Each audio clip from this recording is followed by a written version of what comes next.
बेटी के नखरे। महक और मोहन के घर काफी सालों बाद एक बेटी होती है। वो उसे देखकर काफी खुश रहते। उस बच्ची की छोटी सी छोटी चीजों का ख्याल रखते। अरे महक बेटा, चाहे लड़का हो या लड़की, इतनी आजादी नहीं देते, बच्चा बिगड़ जाता है। आपको पता ही क्या है सासू माँ, चुप रहिए। हम दोनों कमाते ही क्यों हैं? इन बच्चों के लिए ना। देखिए तो कैसे प्यारे प्यारे पैरों से चल रही है, कितनी प्यारी लग रही है। अब मैं क्या इसके पैर काट कर बेड पर बिठा दूं इसे? अरे मैंने ऐसा तो नहीं कहा। मेरे कहने का मतलब ये था कि बस करो ना माँ, क्या सारा दिन टोका चाकी करती रहती हो। अरे करने दो ना जो कर रही है। दोनों मियाँ बीवी अपने अपने काम में लग जाते हैं और सास मंदिर चली जाती है। लेकिन बेटी सौम्या घर में तेल का डिब्बा लेकर फैला देती है। कल को तो मैं पराठे की तरह सेक दूंगी। मैंने सारा तेल फैला दिया, अब मैं इसे सेक दूंगी। महक कमरे में आती है जहाँ सारे तरफ तेल ही तेल फैला हुआ होता है। अरे मोहन देखो तो, अपनी छोटी सी बच्ची की हरकत, पूरे घर में तेल फैला दिया। मोहन भी आकर हंसने लगता है। छोटी सी सौम्या को लगता ही नहीं कि उसने कोई गलत काम किया है। वो भी खुश हो जाती है। अब तो आए दिन वो कोई ना कोई नया नुकसान करती। कभी टूथपेस्ट गिरा देती तो कभी डिटर्जेंट। हालत ये थी कि घर का राशन किसी किसी महीने तो 2 बार भरना पड़ता। रोज ये कोई ना कोई नुकसान करके खड़ी होती है। अरे तो क्या हो गया माँ जी, बच्ची है, बच्चों वाले काम ही करेगी ना। आप बिना पता नहीं क्यों उसी के पीछे पड़ी होती हैं। धीरे धीरे सौम्या बड़ी होती है। एक दिन, माँ देखो दरवाजा खोलो, वो ऑनलाइन मैंने जीन्स मंगवाई थी, वो आई होगी।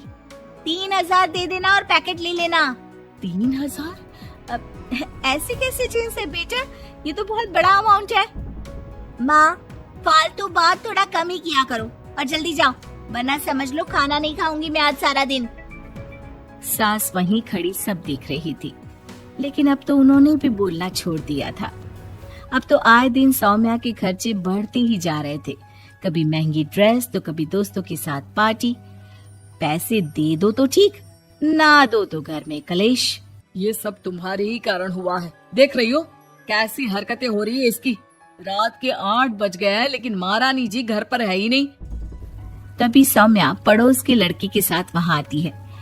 ओके बाय रोहन, कल फिर मिलेंगे, लव यू। ये क्या हरकत है सौम्या, आज तो तुमने हद ही पार कर दी। पापा कब से परेशान है। और ये लड़का कौन है? तभी पास खड़ी सास बोलती है, देखो महक, आज तक मैंने कहा नहीं था, लेकिन मैं आज कहूंगी, क्योंकि ये मेरे घर का मामला है। मैं नहीं चाहती कि मेरे बेटे का खानदान खराब हो या फिर कोई हम लोगों के घर के लिए बात करे।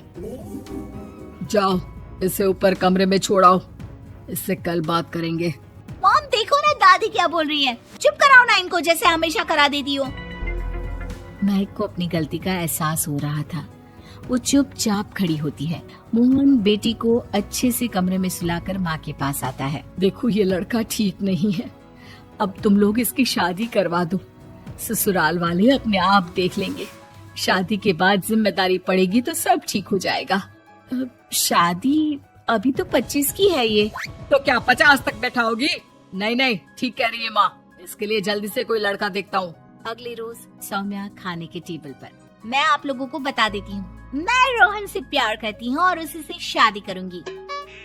रोहन? वही ना सक्सेना का लड़का, वो सक्सेना जो पिछले महीने ही जेल से छूट कर आया है। वो जेल नहीं, काम के सिलसिले में अमेरिका गए थे। अच्छा, सक्सेना अमेरिका गया था तो क्या पैसा वैसा कमा कर नहीं आया? ये देख रही है ब्लाउज, उसकी बीवी ने सिला था मेरा। पैसे की कमी का रोना रो रही थी, पति को कोस रही थी कि जुआ खेलते पुलिस ने पकड़ा और लगी लगाई नौकरी भी छूट गई। दादी कुछ भी मत बोलो, दादी को चुप कराओ ना। दादी जो बोल रही है ठीक बोल रही है।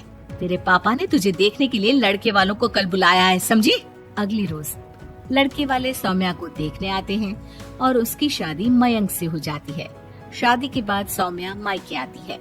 वाह माँ, कितनी अच्छी शादी कराई है आप लोगों ने मेरी।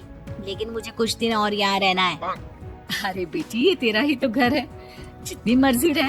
और क्या, दमाजी कैसे हैं?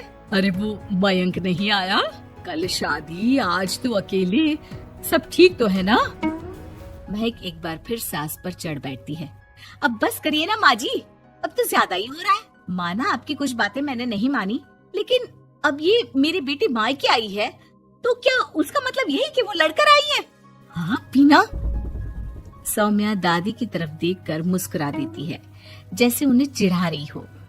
दादी, मैं लड़कर नहीं बल्कि ये बता कर आई हूँ कि मुझे कुछ दिनों के लिए यहीं रहना है, माँ के पास। मेरा मन धीरे धीरे ही तो ससुराल में लगेगा।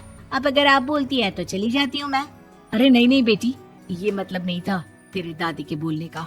सौम्या कमरे में चली जाती है और अगले ही पल जींस टॉप पहनकर बाहर आती है। माँ, मैं ना अपनी सहेली के घर जा रही हूँ, आने में देर हो जाएगी, खाना मैं वहीं खा लूंगी। सौम्या सहेली के घर चली जाती है। अरे सौम्या ससुराल से आई है, कहीं दिखाई नहीं दे रही। वो सहेली के घर गई है, काफी दिनों बाद बच्ची का मन कर गया होगा। महक रहने दे, अब इतना हल्के में ना ले, लड़की अब किसी और की अमानत है। घर में इतनी देर से आएगी तो लोग क्या कहेंगे। और होता भी ऐसा ही है। दरवाजे में पुलिस आती है जिसके साथ सौम्या होती है। ये आपकी बेटी है? जी जी, लेकिन क्या हो गया? पापा, मैं और रीना घूम रहे थे तो रोहन वहाँ आ गया। उसने मेरे गहने खींचने की कोशिश की, जब मैंने नहीं दिया तो मुझे धक्का मारकर मेरे गहने ले लिए। पापा, मुझे माफ कर दो, मुझे ना मयंक के पास जाना है। आप उसे फोन कर दो, वो मुझे ले जाएगा। दादी आप ठीक कहती थी, वो अच्छा लड़का नहीं है। कोई बात नहीं बेटा, मयंक का फोन आया था, उसे तेरी याद आ रही थी, लेकिन वो तुझे भी अपनी जिंदगी जीने से नहीं रोकना चाहता था। मैं उसे बोल दूंगी कि वो कल तुझे लेने आ जाए। अगले दिन, चलो सौम्या, मैंने आज रात की फिल्म की टिकट और 5 स्टार होटल में खाने के लिए टेबल बुक कर दी है। फिर क्या, सौम्या खुशी खुशी अपने ससुराल चली जाती है और महक को बड़ों के सीख की कीमत का पता चल जाता है।